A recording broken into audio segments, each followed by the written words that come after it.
12시에 많은 참여 바랍니다.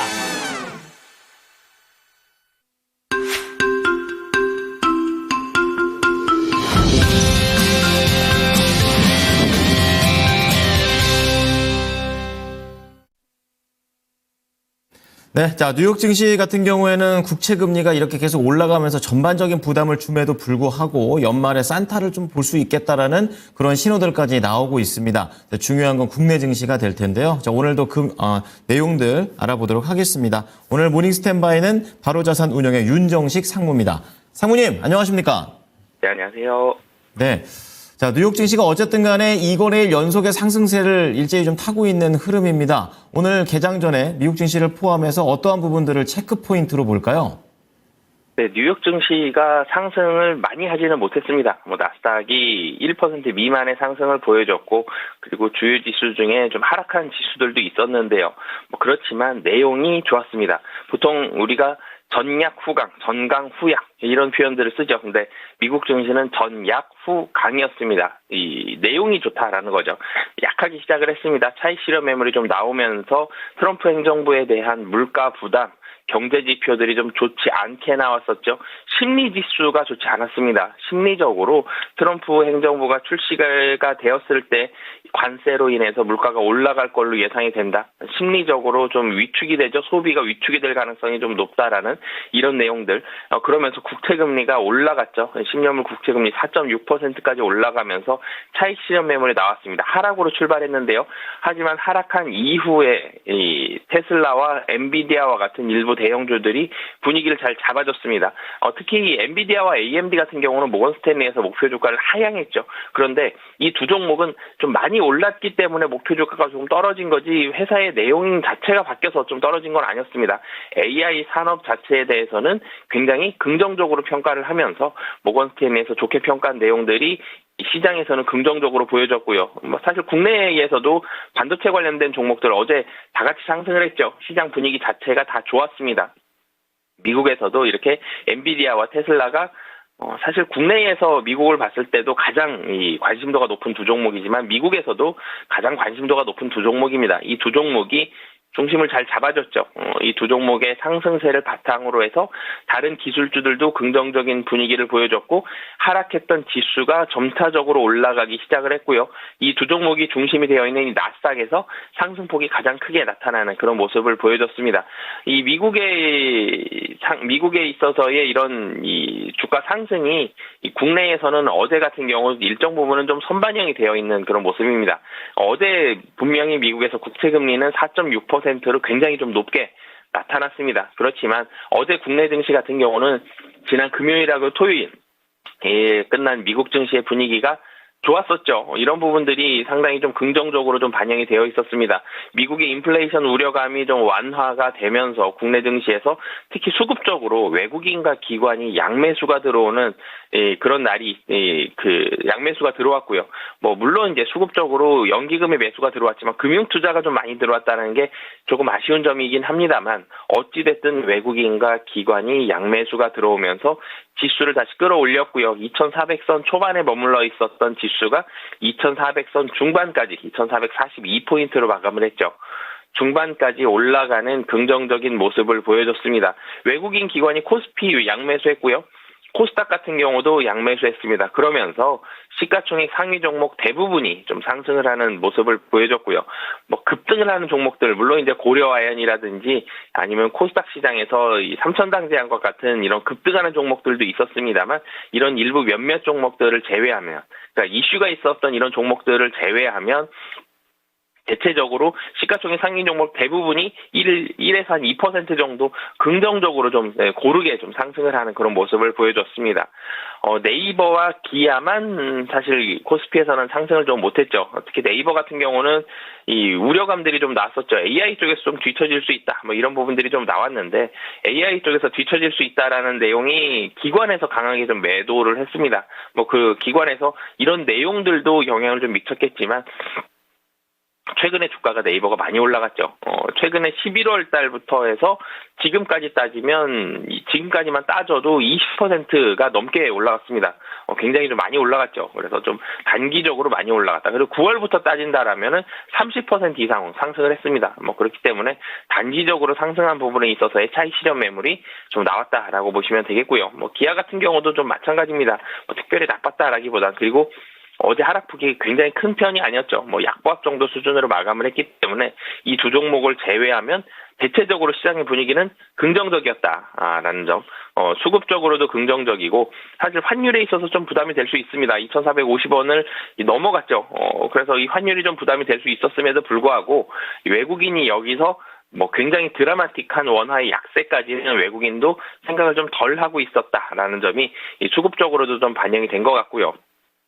물론 이제 오늘 더 확인을 해봐야 되겠습니다만 외국인의 매수가 들어왔다라는 점이 환율에 있어서 그리고 미국 국채금리 상승에 있어서의 부담이 좀 덜해졌다라는 점이 외국인의 매수의 의미로 좀 해석을 해볼 수 있을 것 같고요.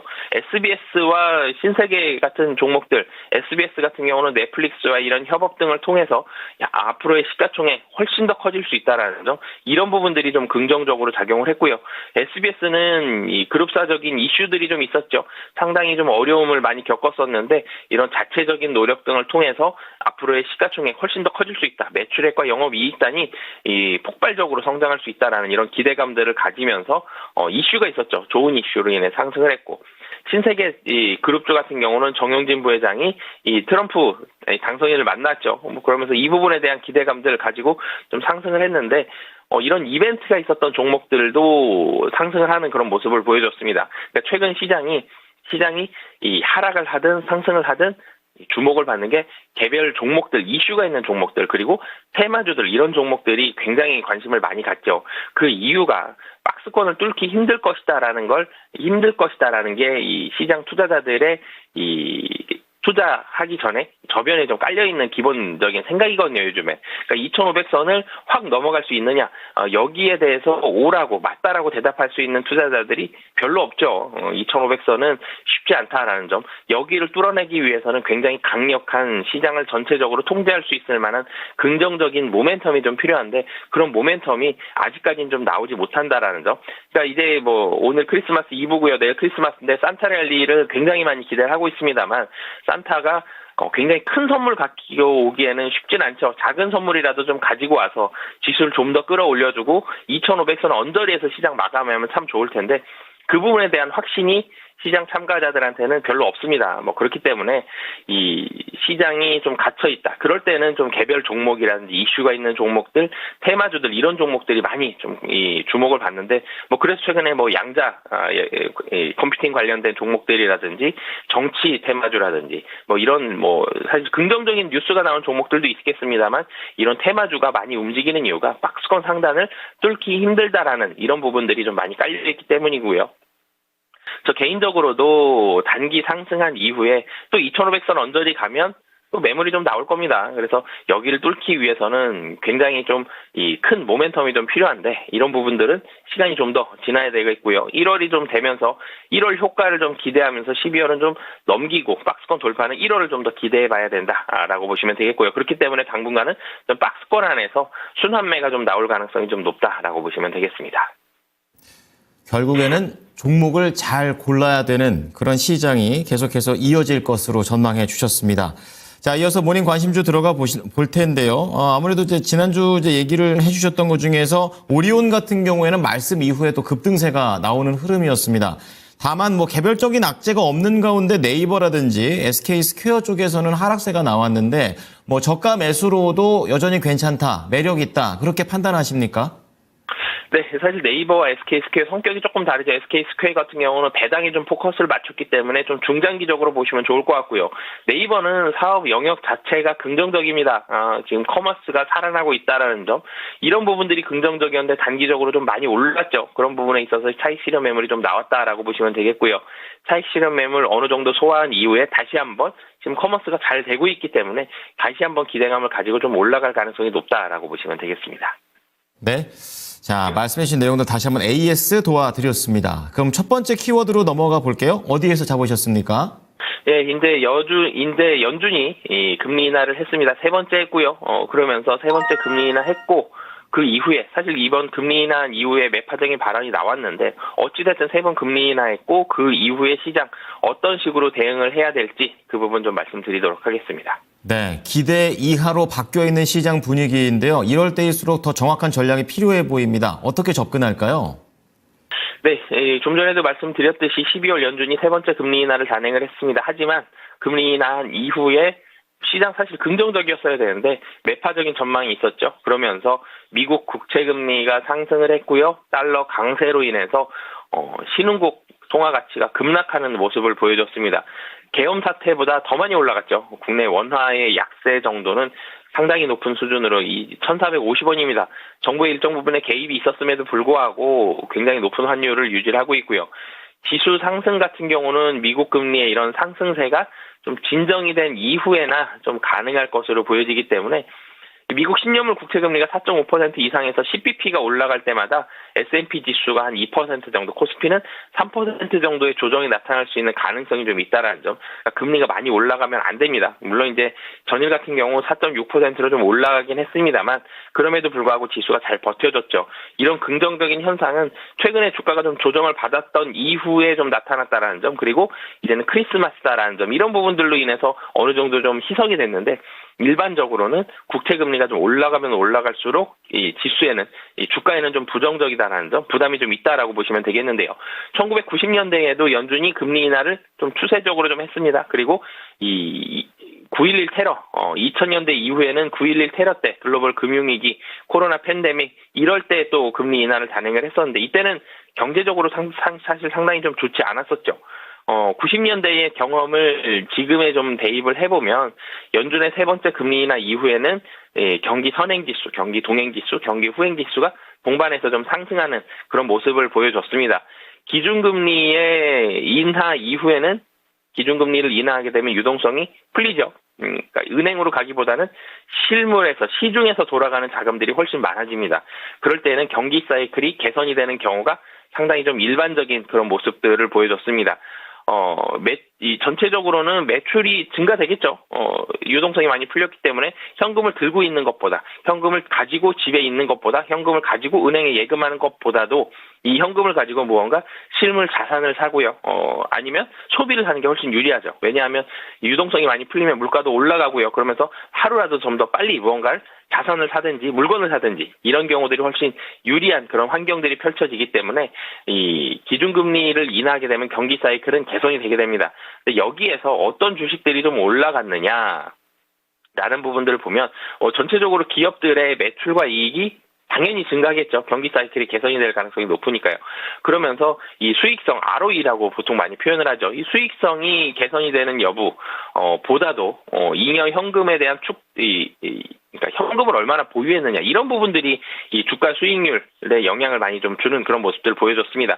그래서 국내로 좀 따져봤을 때 잉여 현금 흐름, FCF라고 부르죠. 이 현금을 얼마나 많이 보유했느냐라는 점, 이런 부분들과 그리고 주주 환원율이 높은 이런 기업들이 향후에 주가가 올라갈 가능성이 좀 높은 그런 상황인데요. 이런 기업들을 대표적으로 좀 살펴보면 국내 기업들 중에서는 뭐 특징적으로 한국전력이 사실 FCF, 그러니까 시가총액 대비해서 잉여 현금 흐름이 가장 높은 게 한국전력인데 이건 좀 압도적으로 좀 높기 때문에 이런 부분들을 제외한다라면은 현대차라든지 기아, 현대모비스 이런 자동차 기업들이 굉장히 좀 긍정적으로 높은 지표를 좀 가지고 있고요. 삼성전기 그리고 삼양식품, HD, 현대미포조선과 같은 최근 들어서 좀 주목을 받는 이런 기업들, 주가가 좀 올라가는 이런 기업들이 이런 비율들을 좀 높게 가지고 있습니다. 뭐 이 중에서도 가장 대표적으로 관심주로는 현대차 좀 말씀을 드리겠는데요.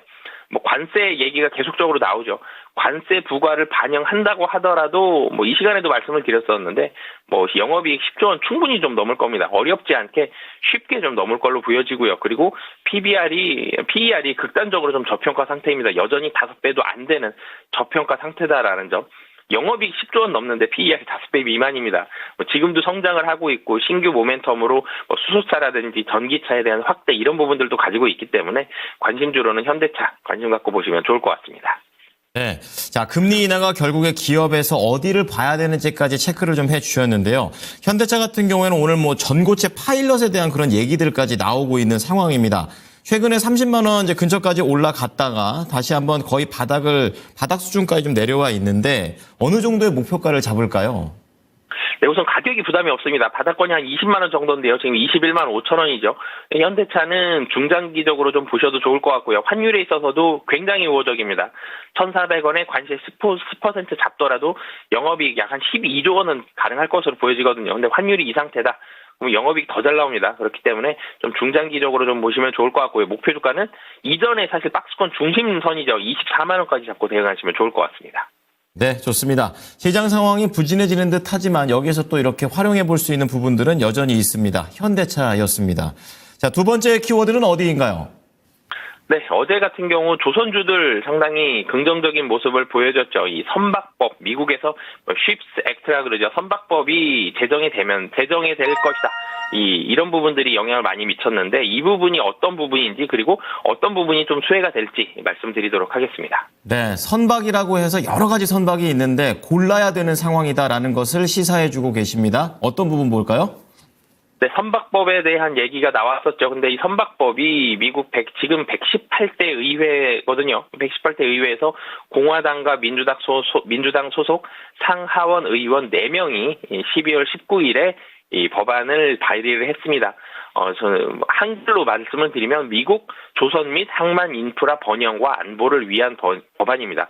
번영과 안보입니다. 두 가지가 다 포함이 되어 있는 그런 상황이기 때문에 근데 18대 의회가 곧 끝나죠. 곧 끝나는데도 불구하고 이런 법안을 발의했다라는 거는 쓸데없는 일 막판에 잘 안 하죠. 근데 19대 의회에서도 확실하게 열심히 노력해서 적극적으로 노력을 해서 꼭 추진하겠다라는 이런 의지가 담겨 있는 겁니다. 이 법안을 발의한 이 4명 모두씩 119대 의회에서도 의정 활동이 이어갈 예정이기 때문에 이 부분은 상당히 적극적으로 추진이 될 가능성이 높고요. 미국에서 수입되는 재화의 2%만 미국의 선박을 사용을 하고 있습니다. 다시 말씀드리면 거의 다 외국 선박이다라는 거죠.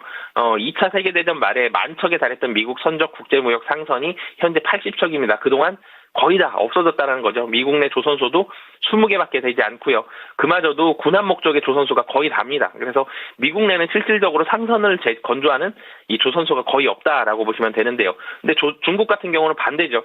거의 동아시아 해상 패권을 장악할 정도로 조선에 있어서 굉장히 폭발적으로 벌크선과 상선 위주로 굉장히 많이 조선을 건조하고 있는 그런 상황인데 이 현재의 이런 외국 선박에 의존했던 무역 구조를 탈피하자. 그리고 이 쇠락한 조선업을 일으키자. 보안 쪽에 있어서도 문제이기 때문에 많이 해결을 하자. 이런 부분들을 보안에 있어서의 부분을 보완해서 앞으로 보안도 잘 해결해 나가자. 이런 부분들로 인해서 이번 선박법이 좀 의제가 시작이 됐다라고 보시면 되는데요. 두 가지 수혜가 있습니다. 전략 상선에 참가할 상선 혹은 MRO 공사를 수주할 수 있다라는 점입니다.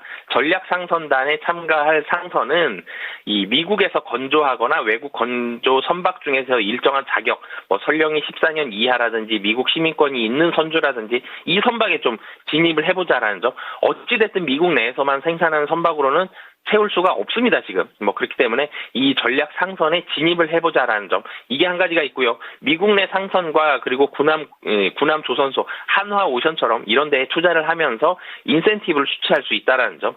지금 미국에서 가장 큰 화두는 인센티브입니다. 얼마나 어떻게 하면 더 많은 인센티브, 보조금을 받을 수 있을지. 2차 전지도 인센티브에 따라 주가가 좀 움직이는 모습 보여줬고요. 최근에 SK 하이닉스와 삼성전자에 어느 정도의 보조금이 올지 이 부분이 주가에 영향을 미칠 정도로 상당히 크게 영향을 줬는데 조선주들도 마찬가지로 미국 내에 투자를 하면서 인센티브를 수취할 수 있다는 점 이런 부분들에도 좀 더 적극적으로 전략적으로 접근해 볼 수 있다라고 보시면 되겠고요. 관련주로는 미국 내 상선 필리조선소를 인수하면서 시너지를 낼 수 있는 부분 한화오션에 대한 관심주 좀 말씀을 드리겠고요. 한화오션은 사실 이뿐만이 아니라 그동안 많이 힘들었죠. 많이 저평가되어 있었고 수주도 제대로 하지 못했습니다. 국내 조선사들 중에서 사실은 가장 크게 좀 떨어지는 조선 3사 중에 떨어지는 모습을 보여줬었는데 이제 3분기에 흑자 전환했고요. 수주에 있어서 이제 정상화가 되어 가고 있는 과정. 그러면서 25년도는 수주를 좀 더 적극적으로 받을 수 있고요. 미국 내에서의 이런 조선소 인수로 인해서 여러 가지 메리트도 받을 수 있다는 점, 이런 부분들이 있기 때문에 하나오션 관심주로 말씀드리겠습니다. 네, 그야말로 보조금 확보를 위한 전쟁인 것 같습니다.